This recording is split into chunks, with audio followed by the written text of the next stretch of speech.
Assalamualaikum warahmatullahi wabarakatuh. Salam Om Swastiastu, Namo Buddhaya, salam kebajikan.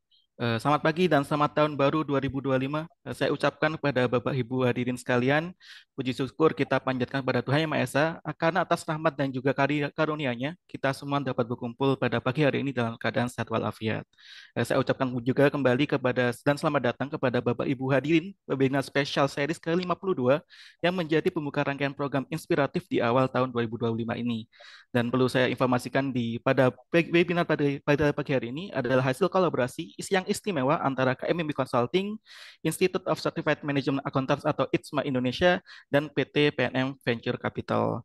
Nah, tema webinar pagi ini adalah Empowering Multi-Generational Teams to Drive Organizational Success, yang sangat relevan dengan tantangan dunia kerja saat ini dalam perusahaan Bapak Ibu sekalian. Kita melihat bahwa keberadaan tiga generasi sekaligus dari generasi X, Y, hingga Z yang membawa tantangan tersendiri bagi perusahaan. Setiap generasi membawa nilai, perspektif, dan cara kerja yang berbeda. Di satu sisi, ini adalah peluang besar untuk inovasi dan keberlanjutan perusahaan. Namun di lain sisi, perbedaan ini akan menjadi sumber konflik apabila jika tidak dikelola dengan baik oleh perusahaan. Isu lintas generasi ini bukan hanya tentang perbedaan usia, tetapi juga tentang bagaimana kita dapat membangun budaya kerja yang inklusif, menghargai suatu perspektif, dan pada akhirnya mendorong keberhasilan organisasi. Nah, sebelum memulai webinar spesial series pada pagi hari ini, pertama-tama saya ingin memperkenalkan diri dan menyapa pembicara luar biasa yang akan membagikan pengetahuan dan pengalamannya pada webinar series kali ini. Karena seperti pepatah Bapak Ibu, tak kenal maka tak sayang, bukan? Nah, penjara webinar kali ini merupakan Vice President Division Head of Human Resource and Infrastructure PT PNM Venture Capital, dengan pengalaman dan juga dedikasinya yang luar biasa selama 24 tahun di PT PNM sejak 1999 hingga saat ini. Saya sapa terlebih dahulu. Selamat pagi Bapak Aswendo Swisrianto. Selamat pagi Mas Fajri dan selamat pagi kepada para hadirin sekalian. Salam sukses dan juga sehat selalu. Selamat tahun baru Bapak. Apa kabar Pak Selamat tahun Aswendo? baru. Baik, Alhamdulillah kabarnya. Baik, terima kasih. Mungkin juga ingin menyingkat waktu, kita langsung saja tanpa berlama-lama kepada Bapak Aswendo Susrianto, kami persilahkan. Oke, baik. Terima kasih saya ucapkan kepada Mas Fajri, juga ada Mas Java dan juga teman-teman dari KMMB ya. Terus terang di sini aja udah jadi satu contoh tema dari materi kali ini, yaitu bagaimana kita bisa melakukan komunikasi lintas generasi untuk kesuksesan perusahaan. Ya, nah ini satu contoh moderatornya sama saya ini beda generasi loh.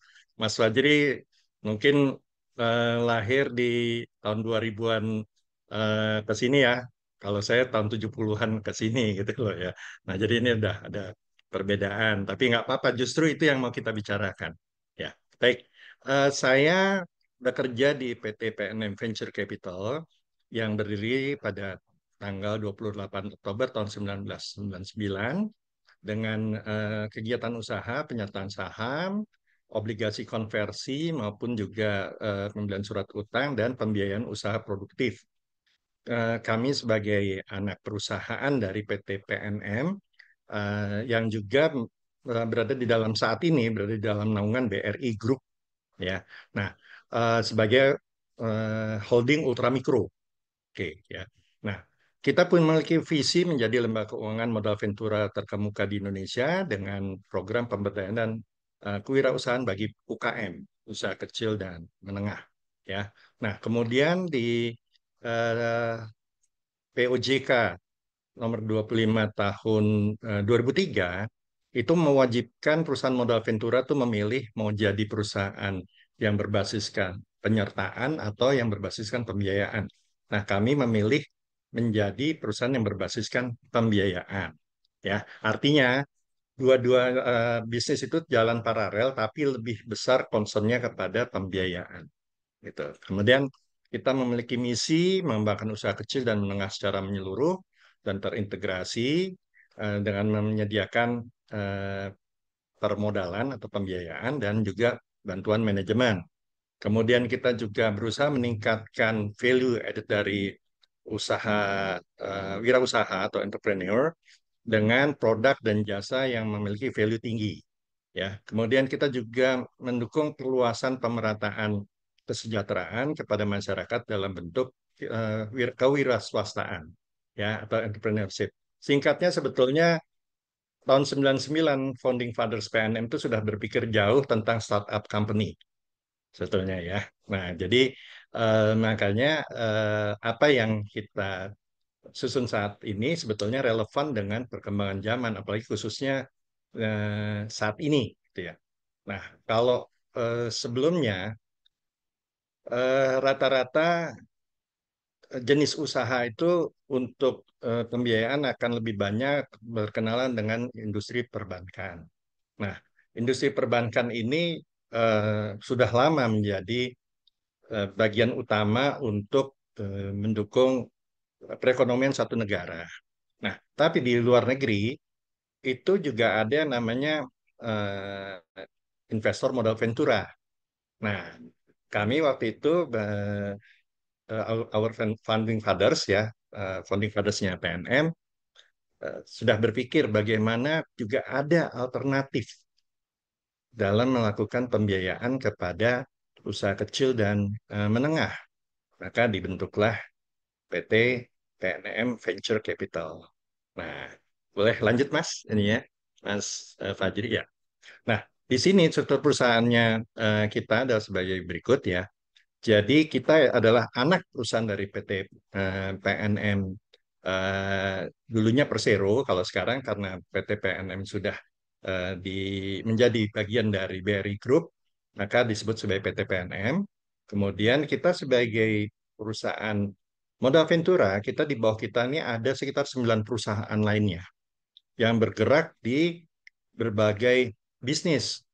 Ini nanti bisa dicek di website ya, di websitenya kami pnmvc.co.id, yaitu ada perusahaan PNM Venture Syariah, yaitu sama seperti kami cuma lebih fokus kepada usaha atau pembiayaan yang berbasiskan sistem syariah. Kemudian ada PT MUM ya, MUM Mitra Utama Madani, itu sebagai perusahaan yang alih daya atau outsource ya.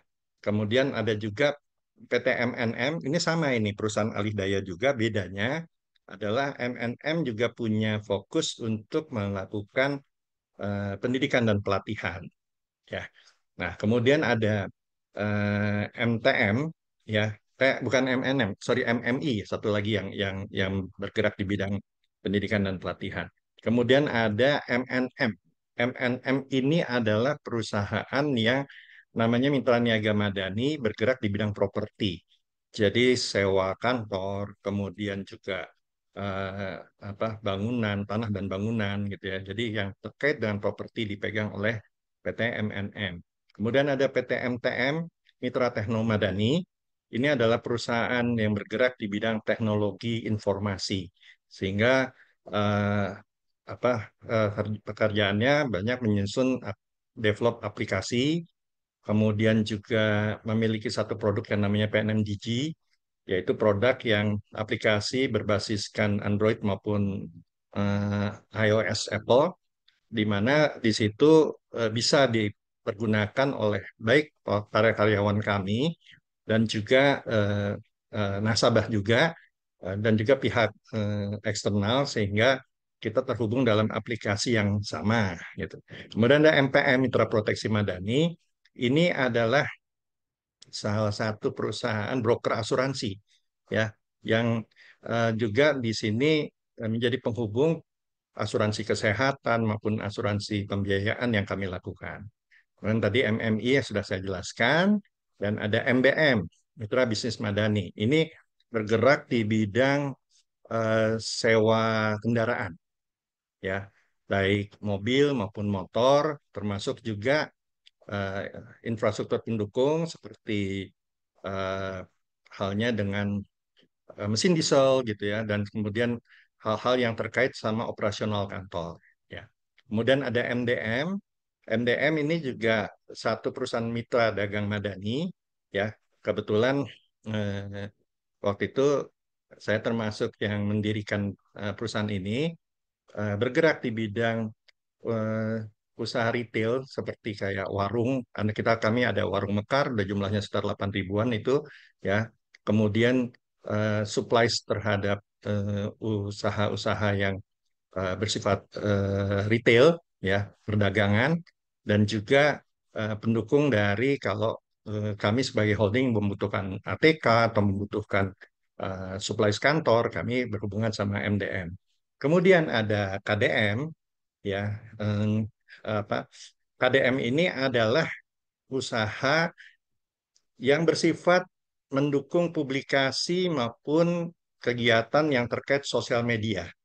Jadi penyusunan website, ya, kemudian Instagram, kemudian sosialisasi digital itu dipegang oleh perusahaan kami, anak perusahaan kami yang namanya KDR, ya, Karya Digital Madani.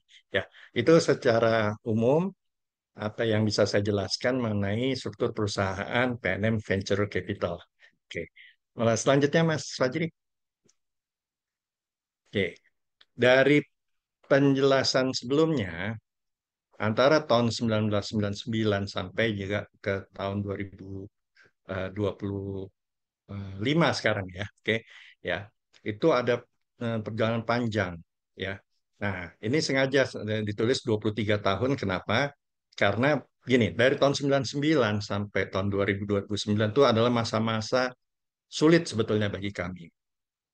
Model Ventura belum terlalu dikenal gitu ya. Kemudian kita sendiri belum terbiasa dengan bisnis penyertaan maupun juga bisnis permodalan yang sifatnya startup gitu ya. Artinya kami di sini juga banyak sekali belajar bagaimana mengelola bisnis secara sehat ya.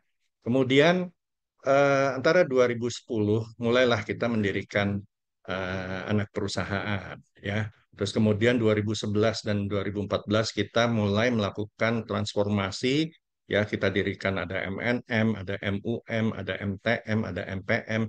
Ini merupakan cikal bakal anak perusahaan kami yang disebut sebagai perusahaan pasangan usaha, di mana mayoritas saham dimiliki oleh PT PNM Venture Capital. Kemudian antara tahun 2015 sampai 2018 terjadilah transformasi bisnis berikutnya. Ya, kita buat ada yang namanya MMI, MBM, dan MDM. Ya, kemudian setelah itu 2019 kita sempat dirikan ada beberapa perusahaan lainnya termasuk KDM. Ya, nah intinya di 2021, 2020, 2021 itu terjadilah yang namanya COVID. Sehingga kita harus kembali belajar, kembali menyesuaikan, dan kembali juga melakukan kalibrasi terhadap bisnis kami ini gitu ya. Nah, apa yang kita lakukan itu sebetulnya sama seperti banyak perusahaan lain di luar sana adalah kita melakukan adaptasi terhadap situasi sulit ini. Nah, salah satu yang eh, kami lakukan adalah melakukan komunikasi lintas generasi.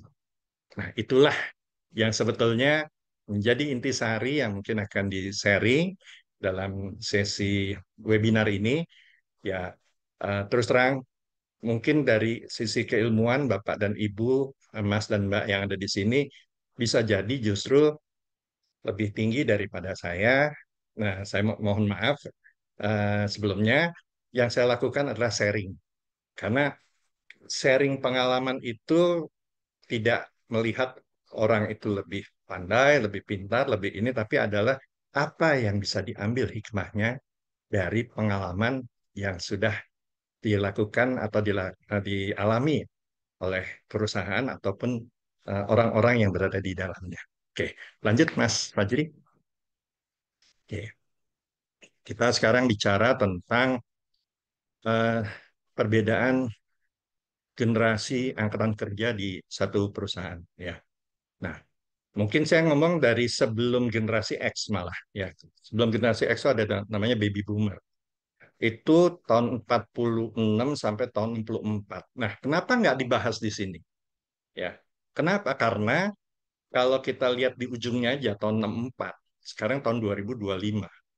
Artinya ya, di situ sudah berapa puluh tahun coba itu ya. Itu sudah jelas ya. Yang usia baby boomer rata-rata sekarang usianya sudah 60 tahun.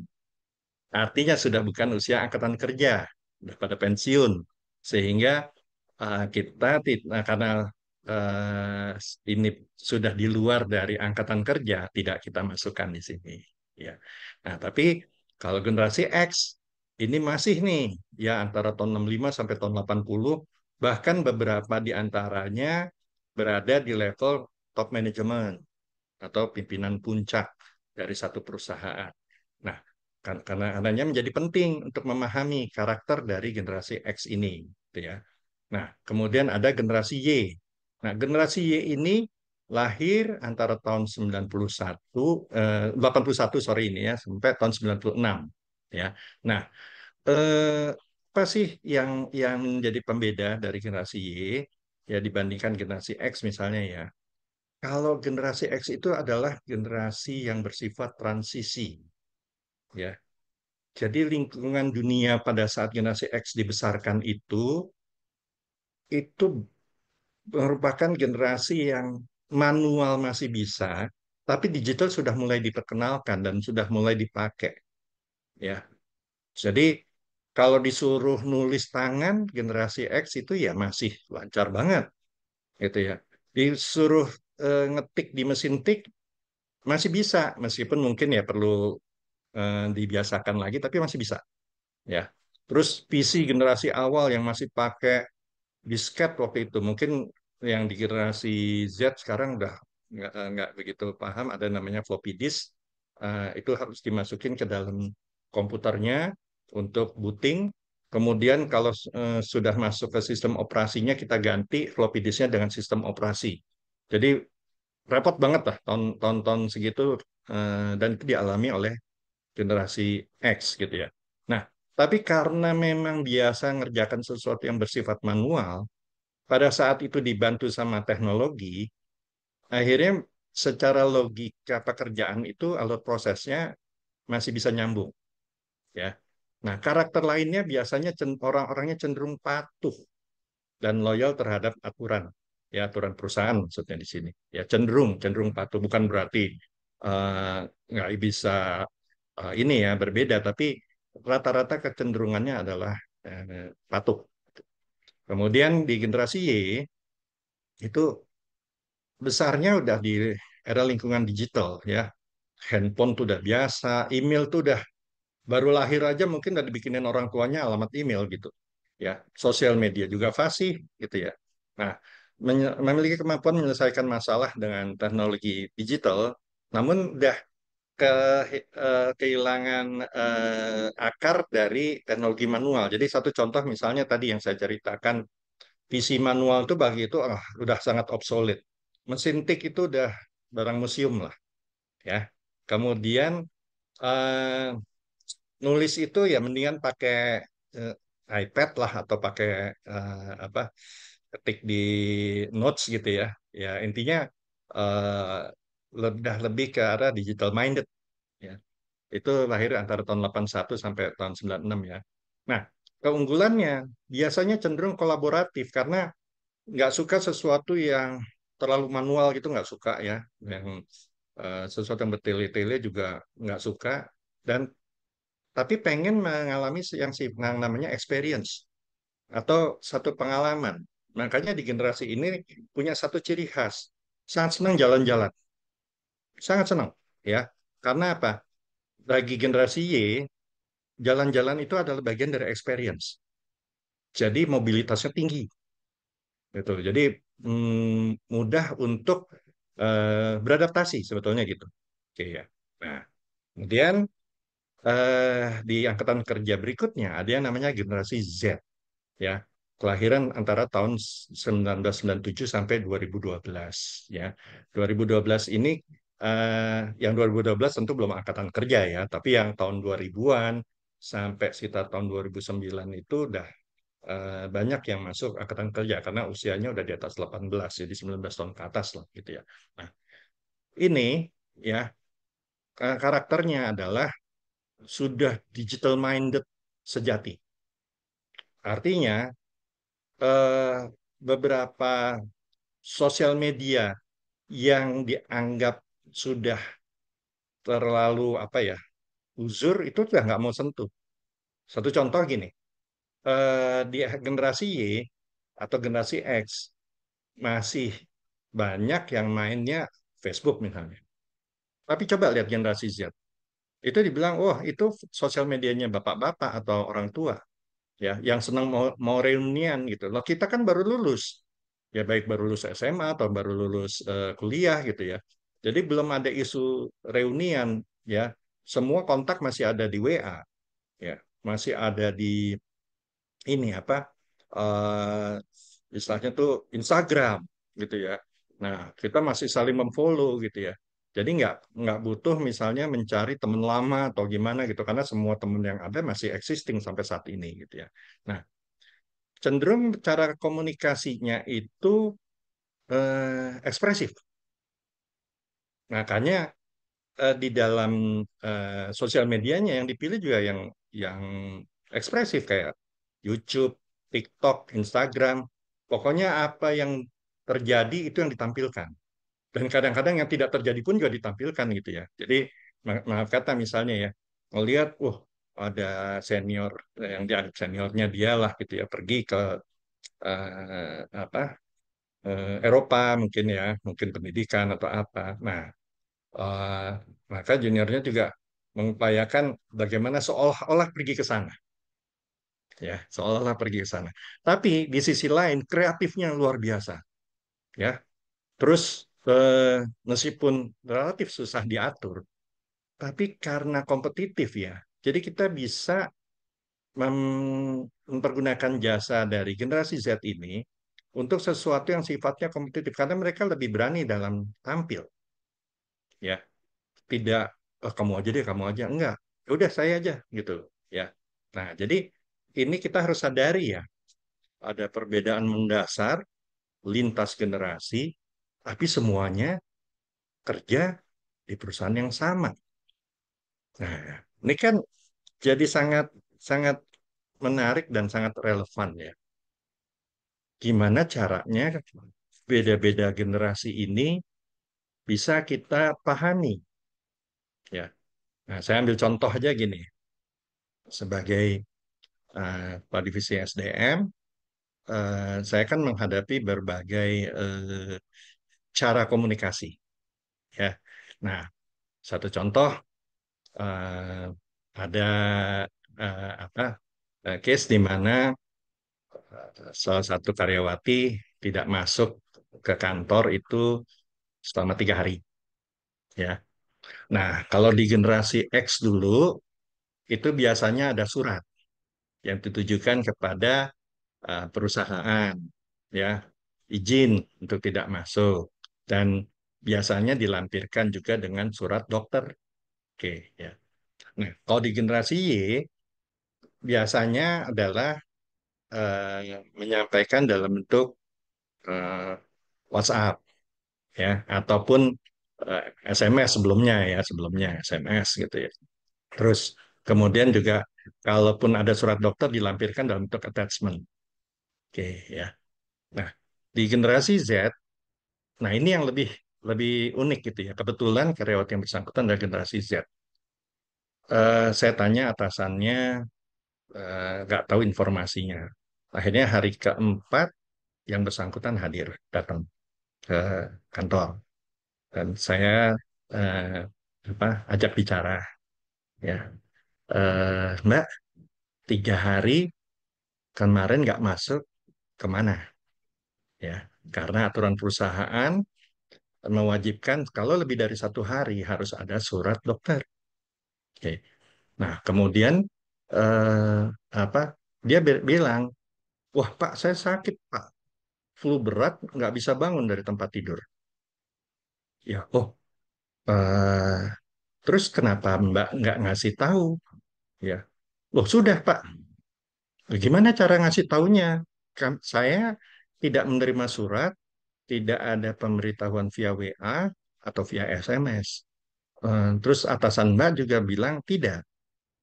Terus singkat cerita dia bilang, loh saya kan sudah update status di sosial media saya. Oke, ya, update status ya, Bapak Ibu sekalian dan saudara-saudara sekalian, ya, yang dilakukan adalah update status. Nah, makanya saya bilang, ya Mbak, kalau gitu Mbak saya kasih surat teguran ya. Eh, oh di mana Pak surat tegurannya? Sebentar, saya mau update status sosial media saya. Ya, ya. Jadi, oh akhirnya dia sadar. Maaf ya Pak, saya nggak boleh begitu ya Pak. Ya, iya, jadi ini perusahaan nggak boleh juga di satu perusahaan itu kita tidak mengacu kepada sesuatu yang komitmen yang kita sepakati bersama, gitu ya. Nah, jadi bukan dengan cara jujur ya. Kalau kita hanya satu jurus, pasti bawahnya maunya marah aja. Tapi dia nggak ngerti nanti kenapa dimarahin karena merasa bahwa saya sudah kasih tahu teman-teman saya melalui update status gitu, semua tahu saya sakit gitu ya. Nah, ternyata caranya nggak tepat. Nah, yang dikasih tahu cara yang tidak tepat itu bukan dengan cara dia langsung kita hakimi karena perbedaan generasi. Apakah yang bersangkutan salah? Salah. Tetap secara aturan main kita berikan surat teguran, ya. Tapi kita harus kasih pengertian di mana salahnya, mengapa itu nggak bisa demikian, dan apa yang bisa dilakukan untuk memperbaikinya. Nah, itu salah satu mungkin sharing pengalaman yang bisa jadi tips dan trik pada saat menghadapi kurang lebih kasus serupa gitu ya. Jadi kalau ada yang di antara Bapak Ibu Saudara sekalian ada yang di HRD, jangan juga mudah marah atau naik pitam terhadap sesuatu yang sifatnya lebih ke arah perbedaan generasi, ya. Nah, tapi memang kalau kalau memang aturan perusahaan juga eh, apa sudah di stated, ya kita tetap tegakkan peraturan. Tapi jangan yang dibenci orangnya, tapi yang diperbaiki kelakuannya, ya. Itu satu hal yang mungkin sharing pengalaman yang menarik. Nah, pengalaman lainnya adalah bagaimana mengatur jadwal meeting, ya, jadwal meeting dengan perbedaan generasi ini, ya. Karena kalau di generasi X, umpamanya meeting jam 10, maka jam 10 itu memang ya mulai meeting. Kalau di generasi Y, jam 10 itu meeting, tapi tidak harus saya eh, ada di tempat langsung. Jadi biasa naruh handphonenya, notesnya, laptopnya gitu ya. Nanti ke toilet dulu, nanti apa segala macam gitu ya. Nah, kalau di generasi Z ya, itu update status dulu, mau meeting jangan diganggu. Oke, ya. Terus munculnya di ruang meeting itu kadang-kadang sambil sambil TikTokan. Maksudnya ini ya, guys, kita mau meeting dulu nih, meeting penting nih ya. Aku soalnya di tim transformasi pengen ini nih, pengen pengen nyampein ide dan pemikiran brilianku gitu ya. Nah, ya, itu cara komunikasinya sudah sangat berbeda ya. Jadi kita kalau mau ngatur schedule meeting dan sebagainya, ya sebaiknya kita juga tahu bahwa yang kita undang ini lintas generasi, ya. Nah, tapi yang harus kita sepakati adalah waktunya jam 10. Jadi kalau lebih dari jam 10 berarti Anda salah, gitu loh, ya. Nah, terus karena meetingnya kan juga terbagi ya, ada meeting internal dan meeting eksternal. Ya, kita bisa kasih tahu selama meeting ini misalnya ada aturannya, eh, apa dokumentasi itu hanya bisa dilakukan sebelum dan sesudah. Atau kalau ternyata materinya konfidensial, maka kita harus dari awal memberikan non-disclosure agreement bahwa ini meeting ini tidak untuk konsumsi publik. Siapapun yang melanggar, maka itu akan dikenakan sanksi. Itu disepakati di awal, bukan di akhir, ya. Sehingga kita tidak terjebak pada eh, menghukum sesuatu karena orang tidak tahu, tapi kita menghukum karena orang yang bersangkutan sudah kita beritahu sebelumnya, gitu ya. Oke. Nah, ini silakan ya kalau ada pertanyaan itu bisa di chat atau nanti bisa di interrupt juga nggak masalah. Nah, ya, gitu ya. Oke. Lanjut Mas Fajri. Ya. Nah, jadi isu yang muncul ini kan sebetulnya perbedaan antar generasi itu bisa jadi ancaman ya dalam kehidupan terutama di dunia kerja kerja ya. Terus kalau komunikasinya kurang pas atau kurang tepat, itu itu bisa jadi hambatan besar bagi satu perusahaan, gitu ya. Nah, Sekarang kan pertanyaan pentingnya, ada nggak sih solusi untuk itu gitu ya? Ya, yang pertama adalah gimana sih cara komunikasi yang baik dan benar untuk lintas generasi? Ya, nah sometimes kita harus lakukan tiga gaya komunikasi untuk satu topik yang sama. Contoh misalnya, kita mau memberikan semacam eh, pemberitahuan bahwa di akhir tahun itu eh, seluruh karyawan dan karyawati ya wajib untuk dapat eh, bertugas di posnya masing-masing sehingga kita bisa tutup tahun dengan proses yang benar. Nah, yang dilakukan adalah untuk generasi X kita buatkan surat resmi atau memo resmi tentang itu. Ya, sebetulnya memo itu berlaku untuk seluruh karyawan. Tapi kita buat dalam bentuk memo resmi. Nah, kemudian memo resmi ini kita submit atau kita kirimkan kepada seluruh karyawan-karyawati dalam bentuk email resmi juga. Jadi memonya ada, emailnya ada. Nah, kemudian email yang sama, materi email yang sama, kita kirim lewat WhatsApp group. Ini untuk generasi Z, ya. Jadi bayangin apa instruksinya sama, tapi kita mempergunakan tiga media yang berbeda. Yang satu adalah benar-benar memo edaran, diedarkan secara fisik. Kemudian yang satu lagi adalah melalui email, artinya elektronik atau digital.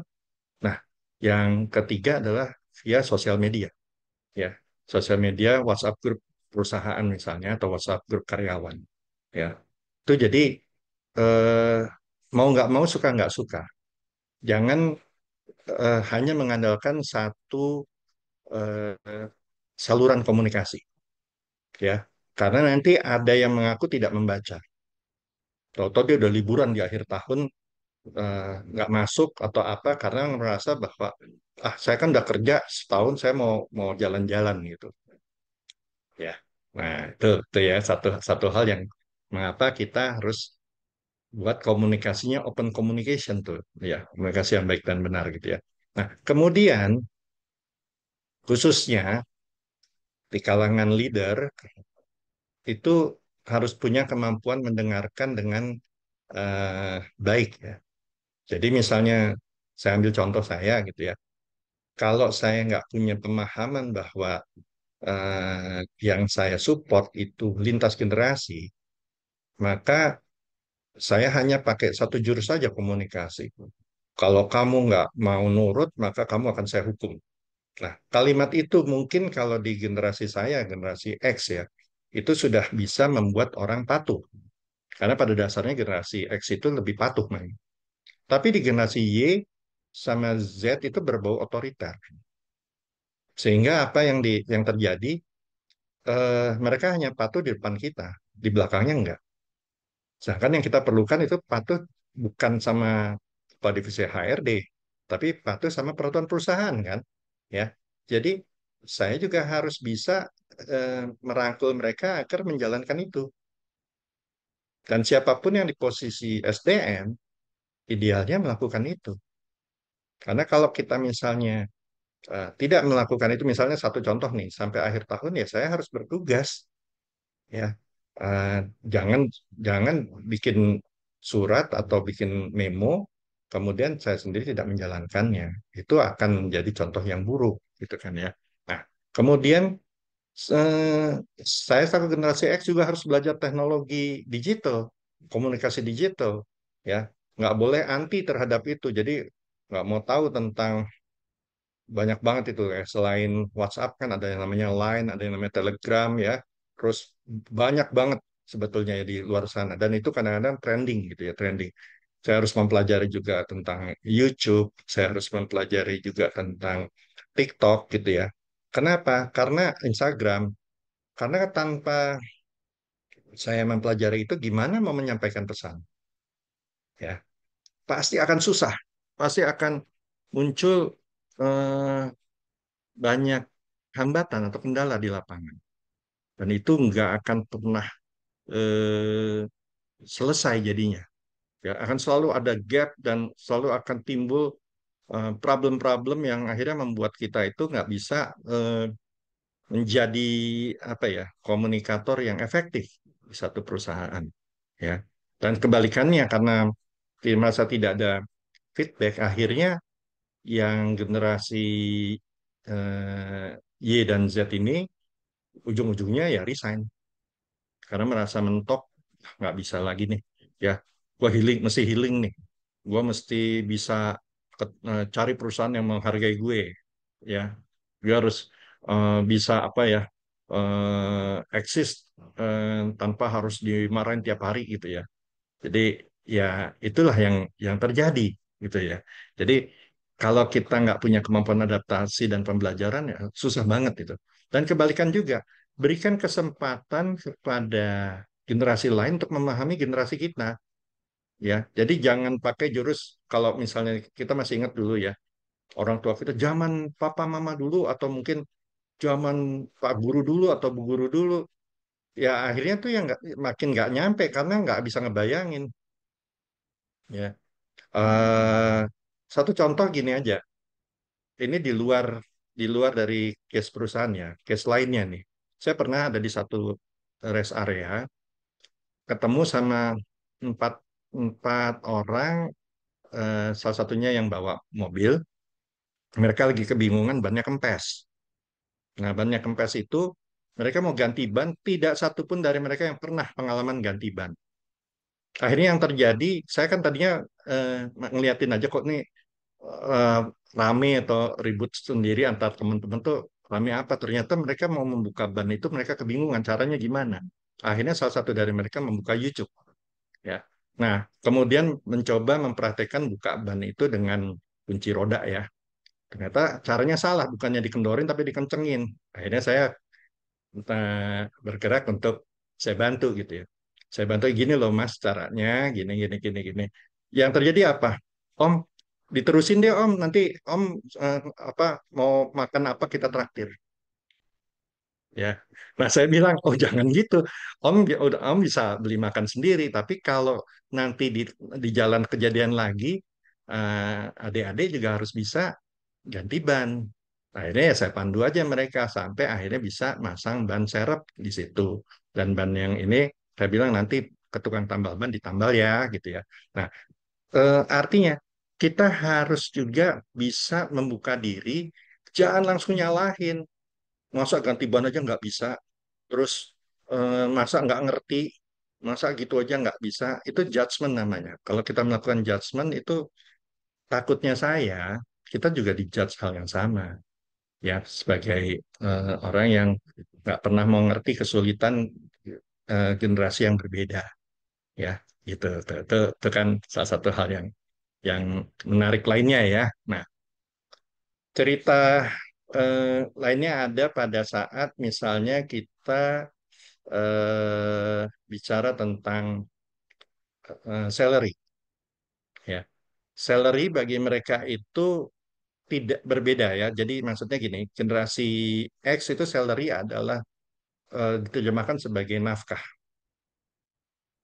Oke, sesuatu yang harus di spending secara wise. Jadi kalau bisa 30% buat tabungan, 60% atau 70% buat konsumsi.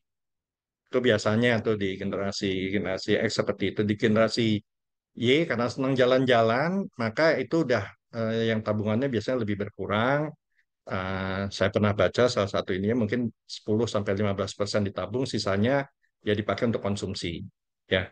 Nah, kalau di generasi X ini ceritanya gini, saya tahu gaji yang bersangkutan misalnya UMR plus plus, tapi saya sering sekali ngeliat nongkrong di kafe, mau itu Starbucks, mau itu kafe eh, lainnya, coffee shop lainnya gitu ya. Pokoknya sering dah. Saya lihat dia ada di sekitaran apa kafe gitu ya. Terus saya tanya, Mas, mohon maaf nih, Saya kan tahu gajinya sampean. Kok eh, apa Mas ngopi itu saya perhatikan sering banget eh, apa ada di sini ada di sana gitu ya. Terus jawabannya ternyata bukan seperti yang saya duga, tapi jawabannya gini, loh Pak, saya punya temen Pak pengangguran dia bisa tiap hari nongkrong di Starbucks. Nah, saya kan punya kerjaan, punya gaji Pak, masa nggak boleh nongkrong di Starbucks? Ya, ya. Jadi jelas di sini kalau kita hanya dari sudut pandang tertentu kayaknya wah ngawur dan sebagainya. Tapi dari sudut pandang sisi lain, ya bagi mereka yang penting gue happy nggak menyakiti orang atau nggak merugikan orang. Kan saya bayar pakai duit saya sendiri, gitu loh, ya. Nah setelah saya pikirkan sisi itu ya, tinggal saya kasih pengertian, Mas kalau Mas nggak ada tabungan, susahnya bukan sekarang, susahnya nanti. Nah, kan nanti mau menikah kan pastinya gitu ya. Terus nanti kan juga pengen punya rumah atau apartemen atau apa. Ya jawabannya juga kan simple. Ah, nanti gimana nanti aja Pak. Itu yang penting sekarang healing dulu. Gitu loh ya. Nah, ya ini yang kita mesti ekstra sabar gitu ya. Iya Mas, healing tuh jangka pendek. Jangka panjangnya tentunya kita juga harus pikirin ya. Karena kalau jangka panjang nggak kita pikirin, nanti kita nggak mungkin seumur hidup kita hanya nongkrong di Starbucks, saya bilang begitu gitu ya. Nah, tapi ya alhamdulillah ya, yang bersangkutan sih sekarang udah jadi karyawan yang berprestasi gitu ya. Jadi artinya saya juga senang yang bersangkutan belajar dari diskusi-diskusi yang kita lakukan gitu ya, yang kami lakukan. Itu bagian yang tentunya harus juga kita semua sadari gitu ya. Jangan melakukan judgement terlalu cepat tanpa juga kita bantu untuk paham terhadap masalahnya. Ya, saya sendiri juga tidak menutup kemungkinan di generasi X juga melakukan kesalahan ya. Yang utama justru satu tidak mau mengerti karena pakai patokan masa lalu terus. Ya, udah bikin surat atau bukan bikin memo selesai, menganggap yang lain otomatis ngerti. Ya, padahal ternyata nggak seperti itu juga. Gitu ya. Terus kemudian yang kedua, pada saat kita misalnya melakukan penyampaian komunikasi, kita nggak berusaha mendapatkan feedback. Sehingga pada saat kita tidak mendapatkan feedback yang benar, akhirnya kita nggak tahu ini sebenarnya dimengerti apa enggak. Yang ada kejadiannya di lapangan nggak jalan, gitu loh. Ya. Nah, terus yang ketiga, eh, padahal pada saat kita juga mencoba untuk mendapatkan semacam feedback, itu nanti akan ada ide-ide yang mungkin jadi terobosan, gitu. Makanya ini nanti bisa kita lanjutkan di diskusi lebih dalam di slide berikutnya, Mas. Mas Fajri. Terima kasih. Next. Ya. Oke. Jadi untuk bisa melakukan teknik komunikasi, maka kita harus melihat atau menyadari tiga hal. Ini nanti masing-masing kita dalami ya. Yang pertama adalah kita sadar akan adanya perbedaan generasi di angkatan kerja di perusahaan kita. Ya, itu harus kita ketahui tadi yang saya panjang lebar sampaikan itu intinya adalah kita harus sadari dulu memang beda, generasinya beda ya. Dan kemudian cara berpikir, mengucapkan maupun bertindaknya juga berbeda. Kemudian langkah kedua adalah menyesuaikan gaya komunikasi dengan setiap kelompok generasi ya. Nah, itu gaya komunikasinya kan tadi juga sudah disebutkan beda-beda ya.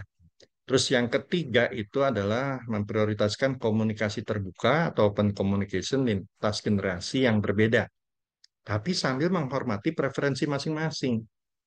Ya, jadi gini, kalau generasi Z mau menyampaikan kepada ide kepada yang generasi di atasnya, ya jangan semata-mata hanya mempergunakan sosial media, ya. Nah, kan sering juga tuh sosial media malah dipakai buat curhat, ya. Atau begitu tahu atasannya tuh nggak punya account TikTok atau nggak punya Instagram atau nggak punya YouTube atau nggak punya sosial media lainnya, malah itu dimanfaatkan untuk me- apa ya, menjelekkan atau menjadikan arena sosial media sebagai arena curhat. Jadi misalnya pasang status atasan nyebelin gitu loh, ya. Kemudian apa, eh, nyuruh nyuruh nyelesain pekerjaan secepat-cepatnya tapi gaji nggak dinaikin gitu ya. Ya, jadi ya curhat nih di sosmed gitu. Begitu dibaca dari pihak lain, perusahaan lain ataupun teman-temannya, ya ada aja yang namanya kompor kan, ya. Malah bukannya diademin, malah disiram. Emang benar sih begini, begini, begini, begini. Nah, akhirnya apa yang terjadi? Pertama, hubungan jadi jelek. Kemudian yang bersangkutan pun eh, begitu atasannya tahu, kan akan menimbulkan konflik, ya kan? Terus yang ketiga, konflik itu dibaca oleh orang yang tidak berkepentingan. Nah, akhirnya yang terjadi itu jadi rusuh lah katanya gitu ya. Nah, makanya saya sih selalu mengingatkan ya ke teman-teman ya, apapun itu, kalau bisa sosial media itu jangan dipakai sebagai arena curhat ya, baik curhat perusahaan apalagi curhat rumah tangga ya. Ya, itu berbahaya. Nanti udah adem, orang lain akan bisa melihat misalnya gini ya, dasar istri nggak tahu diri, dasar anak kurang ajar, atau apa, bapak tuh nggak bener tuh ya, apa, dikit-dikit kerjaan kantor, dikit-dikit kerjaan kantor. Nah, kalau kita misalnya terbiasa curhat di sosial media, yang dilihat orang itu adalah sensasi, ya. Dan akhirnya ini yang saya sharing ke teman-teman ya, yang teman-teman di kantor gitu ya, yang akhirnya memunculkan konflik yang tidak perlu, ya. Misalnya dia sama suaminya berantem terus curhat di sosmed gitu ya. Nah, akhirnya nanti akan memancing orang yang itu untuk lebih memperkeruh suasana. Nah, dia sama atasannya misalnya ya konflik, terus akhirnya teman-temannya juga ikut ngejelek-jelekin padahal informasi sesungguhnya nggak seburuk itu gitu ya. Cuma disuruh lembur, udah kayak ini ya, gara-gara dia udah punya schedule misalnya mau nonton sama teman-temannya gitu, akhirnya jadi kemana-mana. Nah, yang kayak gini-gini kan eh, kita butuh ekstra sabar nih, nggak boleh kita lakukan judgement ya. Nah, yang seperti itu gitu ya. Oke, lanjut Mas. Ya, nah, jadi kita lihat kan, misalnya dari gambar ini aja ya, kita lihat kan beda generasinya ada dong gitu ya. Nah, terus kita kan nggak bisa harapkan langsung sinkron gitu loh ya. Ya, jadi gimana kita menerima informasi, terus gimana kita membaca, gimana kita menerjemahkan, itu menjadi poin penting dari apa yang nantinya akan kita lakukan.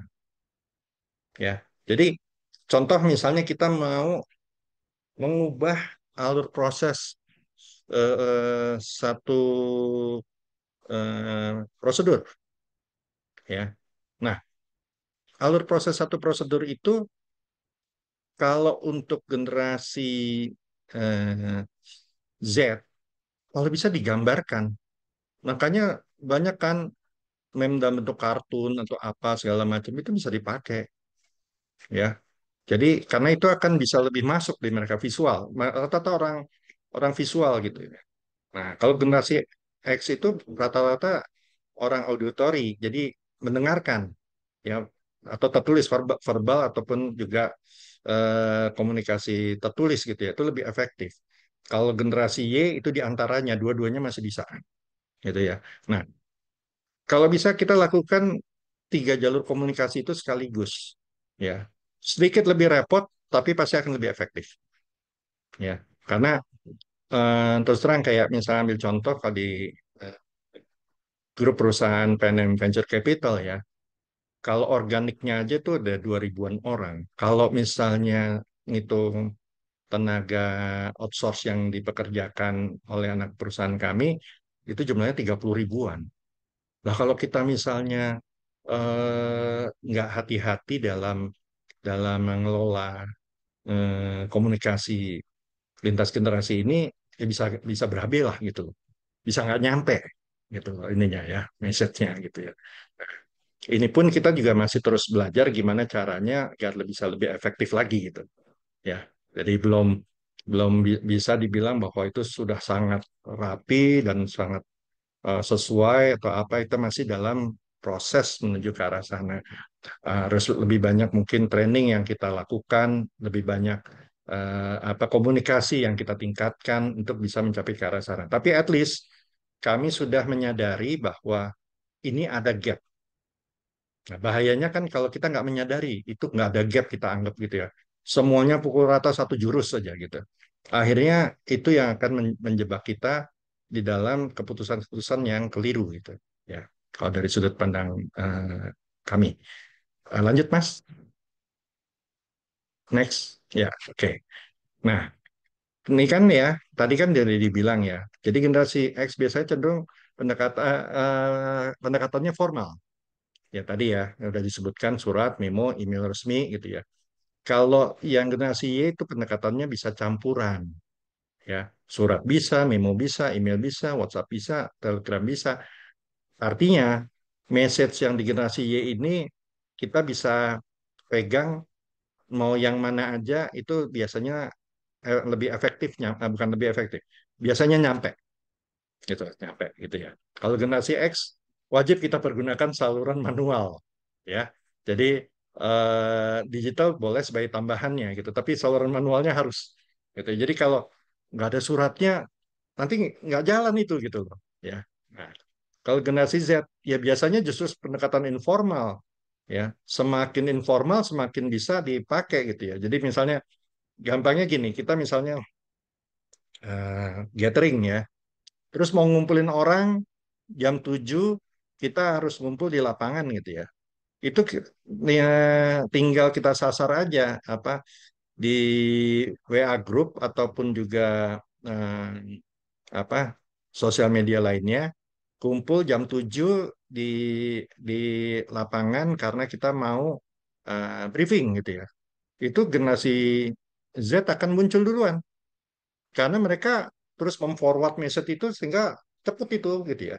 Tapi kalau yang di generasi X harus kita telepon atau telepon satu-satu untuk ini jam 7 ya Pak kita ngumpul gitu.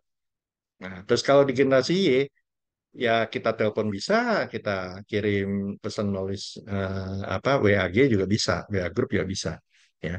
Nah, jadi bayangin untuk hal yang sama kita harus melakukan tiga pendekatan yang berbeda. Tapi jangan pernah lelah ya, karena pendekatan yang berbeda ini jauh lebih murah eh, apa biayanya ketimbang kita memperbaiki kesalahan informasi. Misalnya ya, karena kita cuma satu jurus aja kita kirim via via eh, surat resmi gitu ya. Terus kita nggak cek and recheck, ternyata nggak dibaca sama mereka dan akhirnya perintahnya nggak jalan dan bisa terjadi damage yang tidak perlu gitu loh ya. Jadi lebih baik mencegah daripada mengobati kan gitu loh sebetulnya. Oke. Ya. Nah, Mas Fajri ini sampai jam berapa batch satu apa sesi satu? Dilanjut saja, Pak, mungkin sampai Oh ya, jam 15. ya ya, oke oke kita lanjut ya. Nah, jadi gini, nanti mungkin bisa aja ini saya lanjutkan presentasinya sampai tuntas. Nanti di sesi berikutnya mungkin kita bisa diskusi dan tanya jawab ya, Mas Fajri ya. Oke. Nah, nah, oke kita lanjutkan ke berikutnya, Mas. Next. Nah, ini adalah substansi dari presentasi saya pada pagi hari ini, yaitu bagaimana caranya melakukan komunikasi terbuka lintas generasi. Ya, jadi ada 6 cara yang sudah diidentifikasi, baik berdasarkan teori yang ada maupun praktek yang dilaksanakan. Ya, jadi yang pertama adalah kita harus punya tujuan bersama dulu. Ya, jadi pada saat kita membentuk satu tim yang lintas generasi, kita harus sepakati tujuannya apa. Jadi bukan kita pakai apa, pokoknya bentuk tim dulu, nanti tim itu yang menyusun tujuannya gitu ya. Bukan seperti itu, tapi dari awal justru kita pada saat kita mau membentuk satu tim harus sepakati, misalnya tim ini tujuannya apa? Transformasi. Oke, ya. Jadi arahnya adalah bagaimana mengubah cara lama ke cara baru untuk meningkatkan produktivitas misalnya. Nah, itu harus disepakati sejak awal dan harus clear. Semua anggota tim yang dilibatkan itu tujuannya adalah itu, bukan yang lain. Ya. Nah, terus kalau bisa itu tujuannya juga terukur. Maksudnya produktivitas yang mau diukur tuh dasarnya apa? Apakah misalnya antara eh, apa pendapatan dibagi dengan biaya misalnya, atau mungkin pendapatan kita bagi dengan jumlah tenaga kerja, atau misalnya eh, apa laba dibandingkan dengan laba tahun sebelumnya, itu jadi harus terukur, nggak boleh abstrak, ya. Nah, jadi nggak boleh menimbulkan ambigu yang membingungkan lintas generasi dalam memahaminya. Satu contoh misalnya, jangan pernah pakai perintah yang ambigu tuh begini. Ada masalah, misalnya kita, eh, let's say ada satu unit kerja yang mengalami musibah kebanjiran, ya, atau bencana alam. Kemudian kita perintahkan kepala kantor setempat itu dengan perintah yang ambigu misalnya. Lakukan langkah-langkah terbaik yang sekiranya mampu menyelamatkan aset perusahaan dan juga SDM sehingga tidak menimbulkan dampak implikasi negatif terhadap perusahaan dan sebagainya. Itu langsung maksudnya apa Pak pas begitu? Ya. Jadi jangan memberikan sesuatu yang perintah yang sangat abstrak. Tapi gini misalnya, terjadi kebanjiran yang harus dilakukan keselamatan nomor satu. Semua karyawan dan karyawati, ya, eh, misalnya yang dalam kondisi ini eh, apa berada di kantor harus melakukan evakuasi. Kemudian yang kedua, aset yang paling berharga yang diselamatkan. Karena mungkin di situ ada aset jaminan atau mungkin ada apa uang kas atau apa. Itu aja udah. Kalau yang lainnya ya eh, tinggalkan karena keselamatan nomor satu.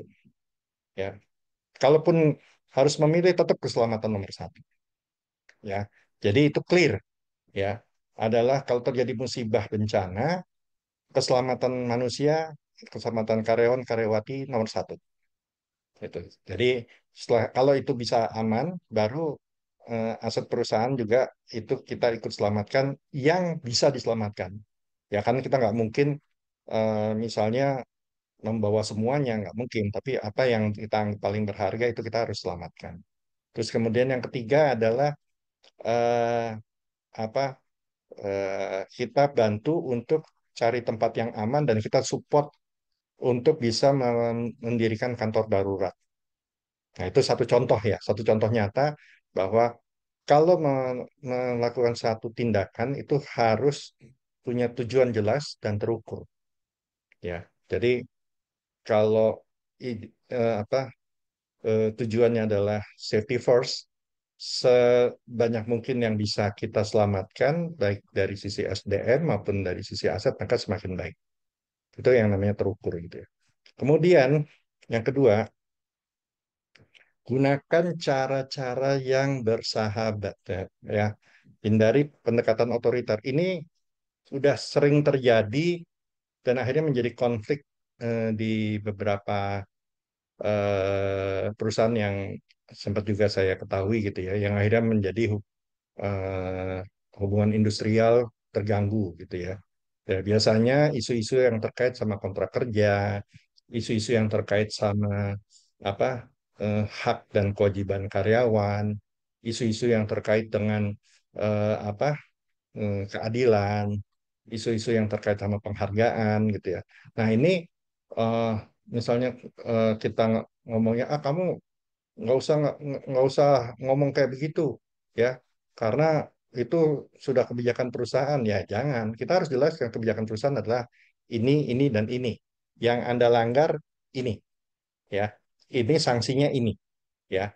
Mau nggak mau, suka nggak suka, Anda harus kami kenakan hukuman. Nah, biasanya kalau kayak gitu dikasih clear, ya, itu pada saat yang bersangkutan paham, ya, kita nggak marah-marah, itu malah lebih baik. Jadi contoh misalnya gini, saya berapa kali habis ngasih hukuman, siangnya saya ajak makan. Mereka bingung, loh Pak, saya kok diajak makan siang? Kan saya habis dimarahin sama Bapak atau habis dihukum sama Bapak. Saya bilang kan yang dimarahin atau dihukum kan kesalahan Anda. Anda sebagai personal kan nggak ada masalah sama saya. Ya kan? Karena ya betul, kalau misalnya kita semua pakai pendekatan personal, itu jadi otoriter kan? Ya, bersalahnya sama saya bukan sama perusahaan kalau kayak gitu nantinya gitu ya. Akhirnya em, mereka tidak timbul respect, tapi yang ada benci gitu ya. Itu satu gitu ya. Kemudian gimana kita juga dapatkan feedback? Ya pada dasarnya nggak ada orang yang suka dirinya dimarahin, nggak ada. Nggak ada juga orang yang suka dirinya disalahkan. Terus yang ketiga, nggak ada juga orang yang suka dirinya disudutkan. Nah, terus gimana kejadiannya kalau itu eh, kejadian gitu ya? Nah, cara penyampaian itu yang paling penting. Jadi jangan pernah menyampaikan satu bentuk hukuman atau dalam satu bentuk sanksi itu bicaranya ngalor ngidul ke sana kemari, terus kemudian permisif dan sebagainya. Langsung aja straightforward, Anda melakukan kesalahan ini, tapi caranya disampaikan dengan bentuk yang clear, santun, dan tidak menjudge. Tapi minta feedback dari yang bersangkutan. Kenapa kamu misalnya eh, melakukan kesalahan ini? Saya ambil contoh, kenapa kamu 3 hari nggak masuk, nggak ngasih tahu dengan media yang dipersyaratkan oleh perusahaan. Nah, ternyata dia bilang, Pak, saya kan belum pernah dikasih tahu, Pak, sebelumnya. Memang ada peraturan perusahaan, tapi saya waktu itu baca, sebenarnya ada pertanyaan, tapi saya nggak tanyakan. Nah, berarti kan sebetulnya dia tidak bermaksud untuk membuat kesalahan tersebut, tapi karena ketidakmengertiannya terhadap misalnya aturan perusahaan. Nah, kita juga harus bijak. Kalau kesempatan kali ini saya bilang kan, enggak, kalau gini nih kesempatan peringatan pertama dan terakhir untuk kasus yang sama. Jadi saya nggak pengen lagi berikutnya nanti kalau nggak masuk kayak gini lagi ya. Kalau kayak gitu sanksinya lebih berat daripada yang sekarang teguran, yang berikutnya surat peringatan. Ya, clear disampaikan dengan ini dasarnya bukan karena saya pengen menghukum, tapi karena ada aturan perusahaan yang Anda langgar. Clear jadinya, ya, bukan bukan karena saya Arswendo Sisrianto pengen menghukum Mbak gitu loh misalnya, ya, gitu. Nah, terus yang berikutnya adalah kasih petunjuk atau teknik sederhana, ya, yang jangan membuat sesuatu jadi super rumit karena implementasinya juga susah gitu ya. Jadi misalnya tadi kalau kita mau kasih saran, sebaiknya gaji itu diatur, ada yang bisa ditabung, atau apa. Ngasih contohnya nggak usah berlebihan juga.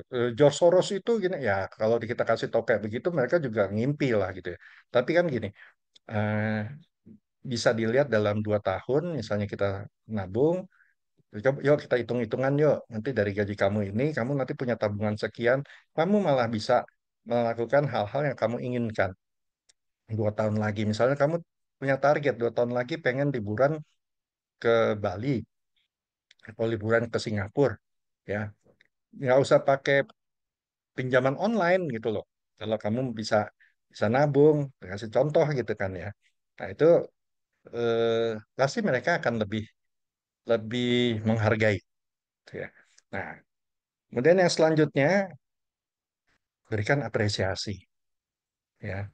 Ya, jadi misalnya sekarang nih ada office boy di tempat saya tuh generasi X ya udah tua banget, udah uzur lah gitu ya.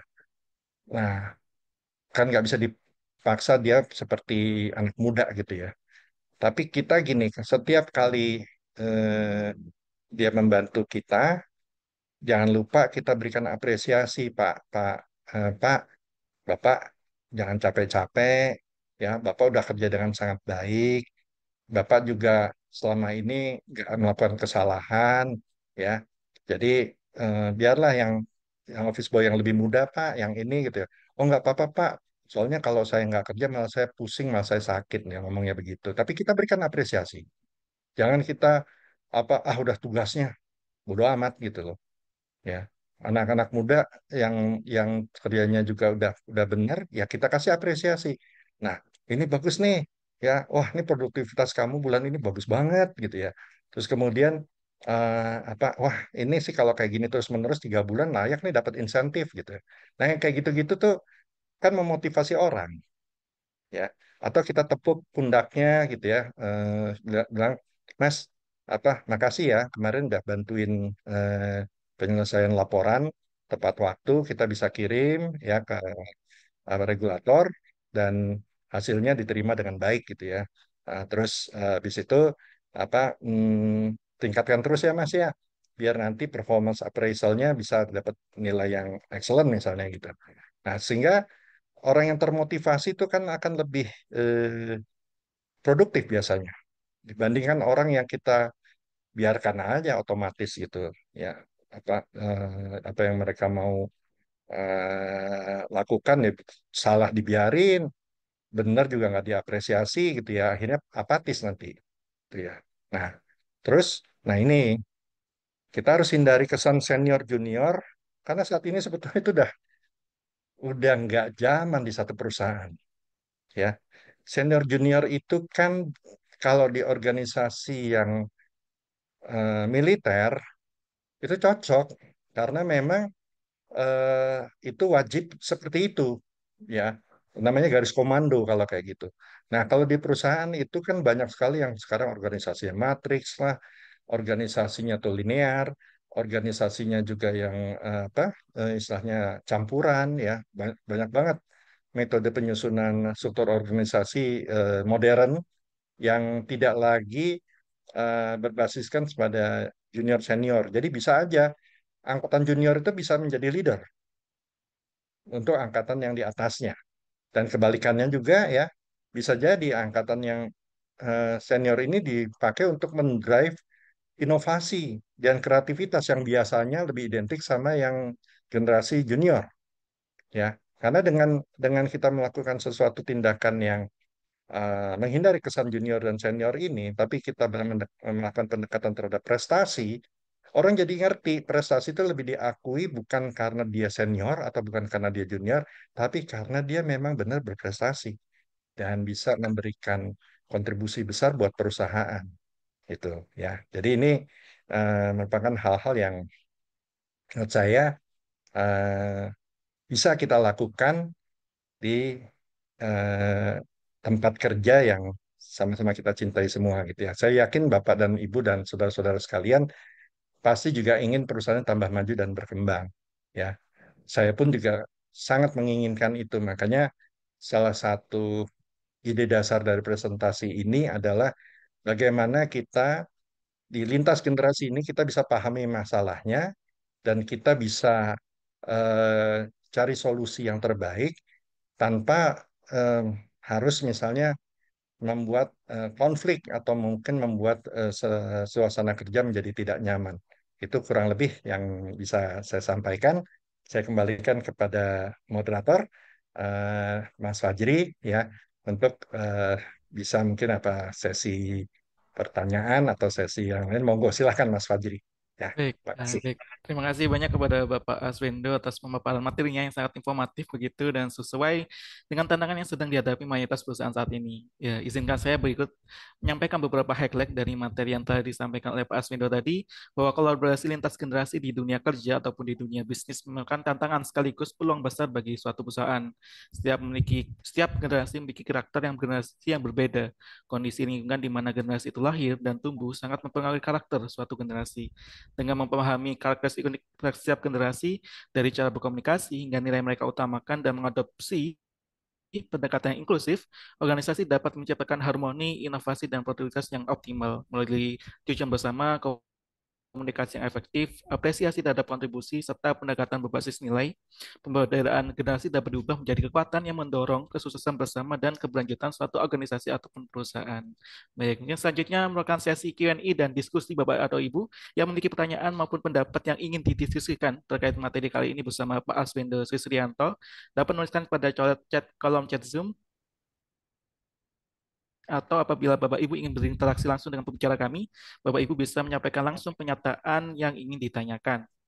Selagi Bapak Ibu mempersiapkan diri untuk sesi Q&A, terdapat beberapa poin yang ingin saya sampaikan di sini. Yang pertama, saya mengingatkan kepada Bapak dan Ibu yang belum mengisi link absensi kehadiran, silahkan mengisi link absensi kehadiran yang telah dikirimkan oleh tim kami melalui kolom chat Zoom, dikarenakan sertifikat akan dibagikan setelah Bapak Ibu mengisi link absensi, dan terdapat link untuk bergabung pada WhatsApp Group KMMB Webinar Web Series, yang tentunya sertifikat akan dibagikan melalui WhatsApp grup tersebut. Bagi Bapak dan Ibu yang ini tertarik ingin mengikuti secara langsung serangkaian webinar sales yang diselenggarakan oleh KMMB Consulting, kami persilakan kepada Bapak Ibu untuk registrasi dan mendaftarkan diri pada link yang telah disediakan oleh tim kami. Webinar series Corporate Strategy pada 2025 akan menghadirkan pemateri dan praktisi profesional dengan tema dan topik yang lebih strategis dan juga banyak istilahnya dari tenaga ahli. Agar Bapak Ibu tidak tinggal informasi seputar webinar series kami, silakan Bapak Ibu dapat memfollow dan mensubscribe akun sosial media KMMB, yaitu pada Instagram dan TikTok @KMMB Consulting, YouTube kami KMMB Consulting, dan website kami kmbb.co.id. Baik, mungkin di sini sudah ada satu pertanyaan. Apakah dari Ibu Stefani Kolowaking berkenan untuk menyampaikan secara langsung kepada Pak Aswendo Suskianto?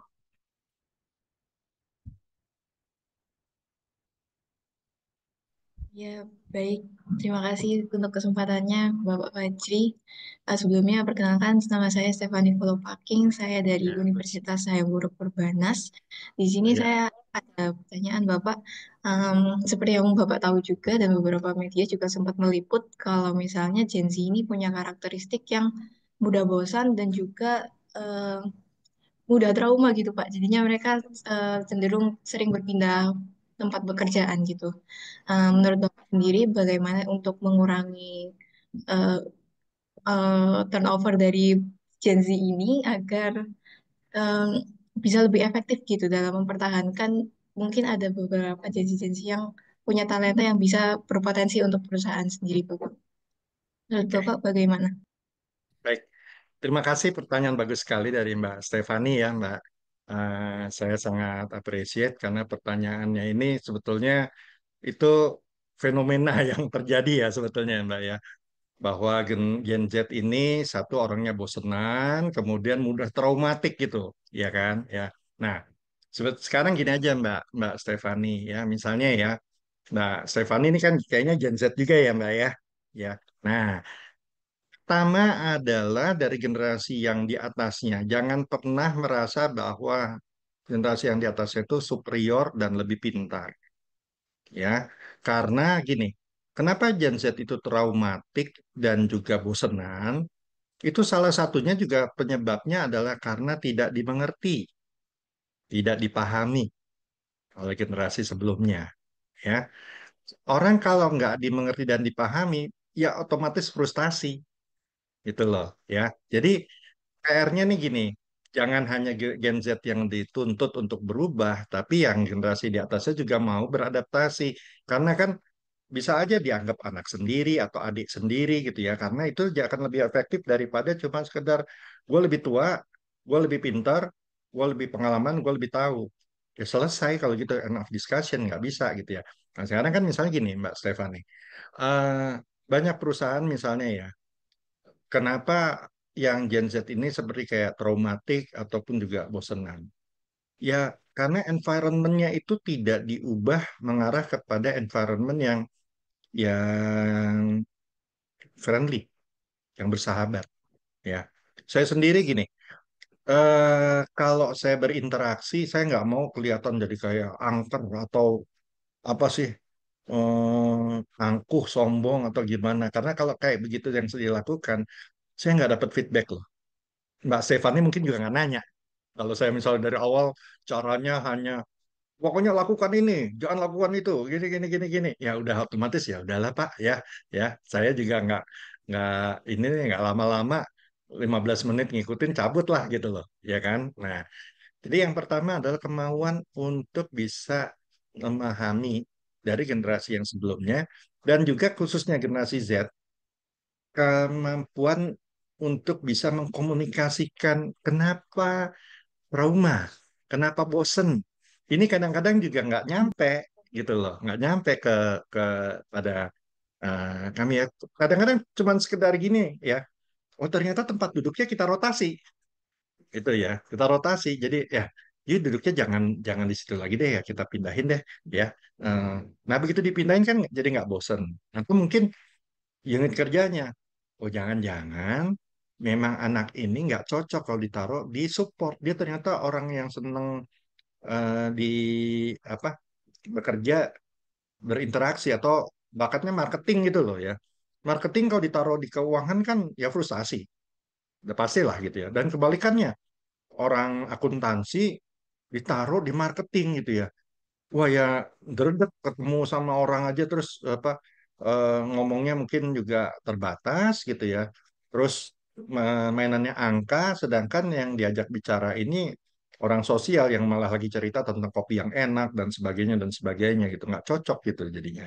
Jadi memang itu jadi PR di banyak perusahaan saat ini gitu ya. Kenapa Gen Z itu seperti itu? Tapi kalau saya sendiri, saya pribadi, saya melihatnya itu adalah ya lebih ke arah komunikasi di antar lintas generasi yang kurang ya.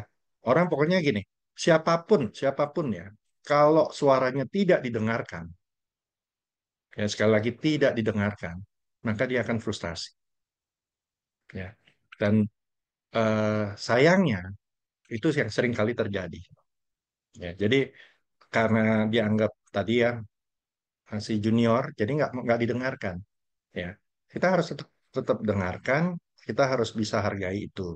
Ya, nah terus juga eh, nyambung kepada solusi berikutnya, ya, yang dari Gen Z ini ya juga harus bisa mengetahui bahwa generasi yang di atasnya itu cara komunikasinya ada perbedaan. Ya, jadi eh, misalnya ya. Wah, itu kayaknya kalau Pak Wendo lebih asik kalau saya ajak ngomong langsung deh, ya. Jadi begitu saya ditemuin langsung, ternyata yang selama ini dipikirin, oh kayaknya ini nggak, oh, apa saya nggak dimengerti gini gini gini, ternyata enggak gitu loh, ternyata bisa, ya. Nah, jadi usul saya juga gini, barrier komunikasi itu juga harus dihilangkan di generasi Z, ya. Nah, jangan hanya merasa nyaman ngomong sama yang sepantaran. Ya, usahakan juga ini kan contoh misalnya saya sama Mas Fajri beda generasi kan, tapi sebelum sesi ini kita ngobrol dulu ya Mas Fajri ya, kita ngobrol, kita samakan dulu persepsi tujuannya apa, biar webinarnya aman dan lancar, biar nanti sesinya juga ngalir dengan baik, kemudian juga biar Mas Fajri juga bisa memoderasi juga dengan baik. Nah, pada saat itu dilakukan ya aman-aman aja ya Mbak ya. Jadi memang eh, yang harus dilakukan itu adalah interaksi dua arah ya. Yang Gen Z-nya itu harus lebih terbuka menyampaikan pemikirannya. Yang generasi di atasnya harus juga terbuka memahami ini memang udah beda. Makanya yang dikedepankan itu adalah jiwa besar, bukan kekuasaan. Gen Z kalau ditekati dengan kekuasaan itu pasti kabur.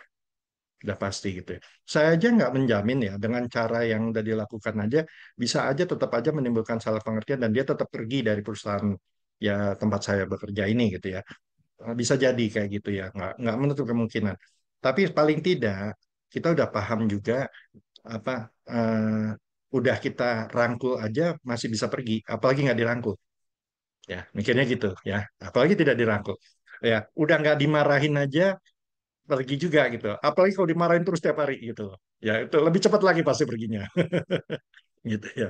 Ya, itu Mbak Stefani. Mungkin ada tambahan pertanyaan dari Mbak Stefani atau yang lain? Silakan. Baik, Bapak. Berarti menurut kesimpulan saya, solusinya adalah dengan komunikasi dan juga perasaan saling mengerti itu ya, baik dari Gen Z maupun seniornya. Nah, Iya. kalau misalnya di PNM sendiri ada kasus serupa gitu nggak, Pak? Terus Oke. dari solusi yang Bapak jabarkan tadi, yang mana yang sudah ada membuahkan hasil seperti itu, Pak? Oke. eh apa jelas di tempat kami, saya nggak mau munafik ya, pasti ada aja yang semacam itu gitu ya. Nah, case-case semacam itu ya terjadi baik di kantor pusat maupun kantor cabang. Tapi biasanya yang yang saya lakukan atau tim saya lakukan itu pertama adalah membuka dulu saluran komunikasi. Ya, ini apa sih sebetulnya yang root cause atau penyebab utamanya itu apa? Ya, jadi eh, jangan buru-buru melakukan judgement gitu ya.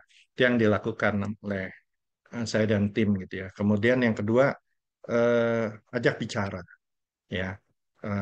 Kita ada yang namanya forum coaching and counseling gitu ya, di mana di situ kita berusaha untuk ngebahas ini problem statementnya apa sih ya. Eh, Terus misalnya susah banget saya tuh melakukan komunikasi dengan atasan saya Pak, gitu loh misalnya ya.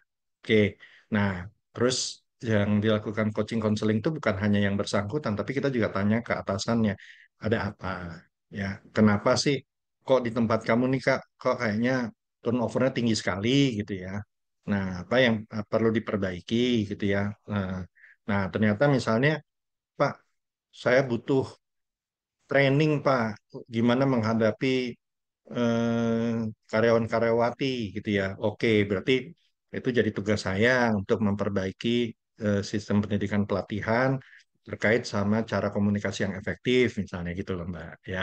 Terus kemudian yang kedua, saya akan ajak bicara juga dari sisi karyawan atau karyawati yang Gen Z tadi, pengen cari tahu ini penyebabnya lebih ke arah apakah dari sistem yang nggak cocok atau yang bersangkutan memang punya karakteristik yang eh, spesifik gitu loh. Nah, ya, karena kalau sesuatu yang spesifik tentu penanganannya nggak bisa pakai pendekatan general ya, harus pakai pendekatan spesifik. Tapi kita lihat lagi kasusnya. Kalau kasusnya adalah yang bersangkutan itu ternyata udah kita coba rotasi tadi ya Mbak ya, rotasi tempat, job refreshment, sebagainya gitu ya, masih juga mengalami kendala yang sama, mungkin bisa diambil kesimpulan ini memang orangnya yang susah untuk bisa beradaptasi. Artinya kemampuan adaptasinya kurang. Nah, kalau kemampuan adaptasinya kurang, kalau masih bisa kita training. Tapi kalau nggak bisa ya kita akan ngomong baik-baik. Bapak Anda nggak bisa apa terus-menerus seperti ini. Mau berubah apa enggak? Kalau mau berubah, ya dia punya kesempatan untuk survive di tempat kami. Kalau nggak mau berubah, ya siapapun, mau orang senior sekalipun, kalau nggak mau berubah, ya akan tenggelam oleh keadaan. Gitu ya, Mbak. Ya, Mas. Ya. Oke. Baik. Bagaimana Ibu Stephanie? Mbak Stephanie apakah sudah menjawab untuk jawaban dari Pak Aswendo sendiri? Ya, terima kasih sudah sangat menjawab, Bapak. Oke. Sama-sama, Mbak Stefani, sukses selalu. Oke. Terima kasih, Pak. Ada dua pertanyaan lagi ini Pak Siap, Aswendo siap. dari Oke, Bu silakan. Santi Panjaitan SMSI. Mungkin untuk mempercepat waktu saya bacakan saja begitu ya, Bu dan Ya. Bapak, Ibu dan Ibu. Bagaimana ya untuk menangani rekan kerja yang kurang peka terhadap pekerjaannya? Untuk yang pertanyaan pertama, untuk yang pertanyaan kedua dari Pak Ahyar Rido, bagaimana cara mendalami lebih dalam terkait manajemen SDM di setiap perusahaan? Gitu Pak Aswendo. Oke, baik, baik. Oke, tadi pertanyaan kedua dari Ibu siapa? Maaf, Pertanyaan pertama dari Bu Santi ya, Panjaitan, Pak. Bu Santi Panjaitan. Yang kedua dari Pak Ahyar gitu. Pak Ahyar. Oke ya, Bu Santi. Ini terkait misalnya, ini kan berarti kan rekan kerja ya, bicaranya rekan kerja ya. Nah, ini yang Iya, Pak. yang menarik dari rekan kerja nih kan gini ya. Kadang-kadang ada rekan kerja, itu berarti bisa aja rekan kerja generasi beda atau sama loh ya. Iya, Nggak harus lintas generasi nih. Katakan iya sama benar. lah gitu ya. Itu kok susah banget kalau kita ngomong sama dia. Pokoknya rasanya tuh kayak ngomong sama tembok ya Bu Stefani ya gitu ya. Apa Iya, Pak. Bu kita mau Santi, Pak. Bu Santi ya, ya Bu Hmm. Santi ya. Bu Santi maaf. Jadi susah banget ngomong kayak sama tembok. Terus kemudian kalau kita misalnya apa sudah mencoba pakai cara sebaik-baiknya, masih juga mikirnya aja udah langsung beda gitu ya. Jadi kalau bahasa ininya nyolot.com lah gitu ya. Apapun yang kita omongin itu kayaknya ditanggapinya tuh berbeda banget gitu ya arahnya ya. Nah, eh, harus diakui begini, Bu Santi. Ada beberapa orang, ya nggak semua ya, tapi beberapa orang itu sebetulnya memang belum selesai sama dirinya. Ya, orang yang belum selesai sama dirinya itu biasanya dia akan menjadi troublemaker di satu unit kerja. Ya, nah, salah satu ciri orang yang belum selesai sama dirinya adalah selalu merasa benar sendiri. Oke, Iya. ya, Mm-mm. tidak mau tahu kesulitan orang, tidak mudah berempati, boro-boro bersimpati, empati aja udah nggak mau gitu ya. Nah, jadi udah mau gitu ya. Terus yang ketiga adalah cara yang dilakukan hanya cara yang dia inginkan. Nah, sekarang kan pertanyaan pentingnya gimana nih ngadepin orang yang kayak gini nih gitu ya. Ya, karena kan nggak mudah kan, tantangannya tinggi sekali gitu ya. Nah, biasanya kalau saya sharing pengalaman ya, saya coba cari kenapa dia belum selesai sama dirinya sendiri. Kadang-kadang masalahnya itu ketemu pada saat kita bisa membuka komunikasi yang memancing dia untuk bercerita. Ya, ya. Contohnya misalnya ya, dalam beberapa kasus ada yang dia bilang gini, aku soalnya ya selalu disalahin terus sama orang tuaku. Waduh, kalem juga ya gitu ya. Terus atau sama istriku, atau sama suamiku, atau sama anakku malah ada banyak gitu ya. Jadi dia selalu merasa di rumah itu disalahin, di kantor disalahin lagi gitu ya. Nah, biasanya untuk hal kayak gini ini kan penanganannya harus khusus ya. Saya mau nggak mau harus mempergunakan ilmu psikologi, yaitu yang pertama adalah membuat dia nyaman ngomong sama kita. Ya, kita dengarkan apa sih yang jadi masalahnya. Terus kira-kira kalau misalnya saya ingin eh, Mas atau Mbak atau Bapak atau Ibu tuh untuk bisa ngebantu saya harus bagaimana? Jadi saya pergunakan semacam retorik question kepada yang bersangkutan. Ya, jadi kadang-kadang gini, eh, Mas Wendo bisa nggak Mas Wendo itu kalau minta tolong saya itu eh, apa kasih tahu saya 3 hari sebelumnya, jangan dadakan. Oke, dia nggak suka dadakan karena dia merasa diperintah ternyata gitu ya. Terus kemudian kalau bisa ngasih taunya private aja, jangan di depan orang. Kalau gitu ya. Terus yang berikutnya, kalau bisa Mas, kalau misalnya memang itu saya udah bener, kasih tahu saya. Kalau salah pun kasih tahu. Nah, akhirnya saya mempraktekkan itu biasanya. Ya, saya ajak ngomong baik-baik dulu, ya, yang bersangkutan. Tapi saya tetap asertif ya, tetap tegas. Jadi artinya gini, misalnya eh, ada yang secara karakter itu nggak banget ya. Jadi artinya dia karakternya tuh ngerjain sesuatu pasti marah-marah, ngomel-ngomel sendiri, terus apa ngambek atau apa tuh ada yang kayak gitu ya. Tapi kalau saya tuh sepanjang hasilnya outputnya keluar, hasilnya positif ya, saya nggak akan menjadikan ngedumelnya dia atau ngomel-ngomelnya dia atau apapun yang dia lakukan itu sebagai satu masalah. Artinya kita sendiri jangan sampai kita yang kebawa perasaan gitu ya. Jangan baperan intinya ya. Karena yang penting dia ngerjain apa enggak. Nah, yang cilaka tuh gini, udah marah-marah, udah ngedumel, terus nggak ngerjain. Nah, kalau kayak gitu saya biasanya tegas. Saya akan bilang, eh, Mas, Mbak, atau Pak, Bu, gitu ya. Ini nggak bisa begini terus. Ya, kalau kayak begini terus, apa? Saya disuruh memahami, perusahaan disuruh memahami, sedangkan Anda sendiri tidak ingin dibantu. Nah, saya biasanya ngomong tegas pada saat setelah saya mendengarkan dia, setelah saya mencoba memaklumi dia, ujungnya terus saya tegas sama dia, biasanya lebih ngerti, Mbak Santi. Lebih paham terhadap, oh iya ada satu titik di mana dia nggak boleh terus-menerus begitu. Biasanya setelah saya dengarkan, setelah saya maklumi, saya terima kondisinya dia, misalnya, oh saya karena saya tuh selalu apa pulang kena kejebak macet, jadi sampai rumah tuh udah malam. Di rumah saya ternyata ya eh, banyak banget yang harus saya urus, sehingga saya berangkat juga harus pagi-pagi banget. Jadi dia udah kelelahan di rumah maupun di kantor. Kita maklumi dulu itu. Tapi pada saat dia ternyata tidak mau meningkatkan produktivitasnya, ya saya harus ngomong apa adanya. Saya bahas, saya diskusikan. Bila perlu saya lakukan satu sesi pembicaraan khusus sama yang bersangkutan. Ya, kalau itu ternyata nggak bisa juga, maka ya saya biasanya saya tanya pengen maunya bagaimana, ya, karena kalau gini terus nanti yang dirugikan pasti perusahaan. Jadi eh, kita harus bisa tegas juga sama orang-orang yang tanda kutip keluar jalur gitu loh, ya. Setelah kita tentunya kita coba rangkul dulu. Kalau kita rangkul terus dia malah tetap aja di posisinya, nggak mau berubah, nggak mau bergerak, ya ini kita harus juga punya ketegasan. Kadang-kadang saya salah satu yang kalau saya udah diemin segala macem tuh biasanya itu malah jadinya lebih lebih apa ya, lebih berasa, ya. Orang udah dengerin, udah disupport, udah di ini masih juga nggak gitu, biasanya saya diemin dulu. Saya diemin, saya ini dia akhirnya kok saya nggak dikasih kerjaan lagi, atau saya kok nggak di support lagi sama bapak gitu ya. Nah, setelah itu saya kasih feedback.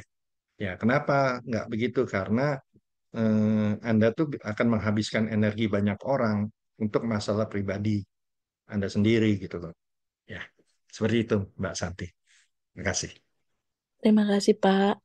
Sama-sama, sukses selalu Mbak Santi. Amin, Pak. Amin. Ya, Baik. ya. Satu lagi Pak Ahyar tadi ya. Ahyar, Pertanyaannya betul. apa? Pertanyaannya apa tadi? Bagaimana cara mendalami lebih dalam Hmm, terkait manajemen SDM di setiap perusahaan begitu, Pak? Oke, oke.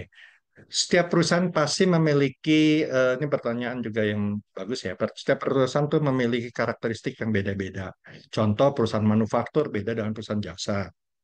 Perusahaan teknologi informasi berbeda dengan perusahaan asuransi. Perusahaan perbankan berbeda dengan perusahaan yang berbentuk perdagangan, gitu ya. Nah, jadi kenali dulu karakteristik perusahaan itu berdasarkan jenis usahanya, ya. Jadi kalau misalnya kita bicara perbankan, perbankan itu sebetulnya kan banyak orang kan produknya tuh uang ya Pak Windu ya. Eh, Sebetulnya produknya perbankan tuh jasa, ya. Jasa itu konsekuensinya ada uang di situ, baik uang dalam bentuk tabungan, deposito, ya simpanan tuh namanya, atau pinjaman dalam bentuk kredit atau pembiayaan, ya, atau mungkin investasi, tergantung jenis perbankannya. Nah, itu satu contoh. Asuransi yang dijual apa? Jasa juga, ya, jasa keuangan kan, ya. Kalau terjadi risiko, untuk mencegah terjadinya risiko, seseorang harus bayar premi. Premi itu nanti dipakai untuk apa, semacam antisipasi kalau risiko terjadi, maka perusahaan asuransi akan melakukan penggantian, ya. Perusahaan perdagangan produknya apa, ya, ya produknya barang dagangannya, ya, barang dagangannya misalnya dia jual terigu, sembako lah misalnya ya, beras dan sebagainya, atau mungkin kayak Alfamart, Indomart yang jual barang-barang kelontong gitu kan ya. Nah, jadi kita kenali dulu jenis perusahaannya apa. Manufaktur, manufaktur berarti kan memproduksi, produsen ya. Nah, biasanya itu erat kaitannya ada bahan berjalan, ada shift-shiftan dan sebagainya gitu. Nah, kalau kita udah ngerti tentang jenis usahanya, kita lihat lagi karakteristik karyawan yang diperlukan di perusahaan itu apa, tingkat pendidikannya bagaimana, kemudian dia termasuk bagian dari generasi apa. Ini terus terang bisa sesi sendiri webinar ini, ya pertanyaannya ya. Tapi saya coba jawab ya.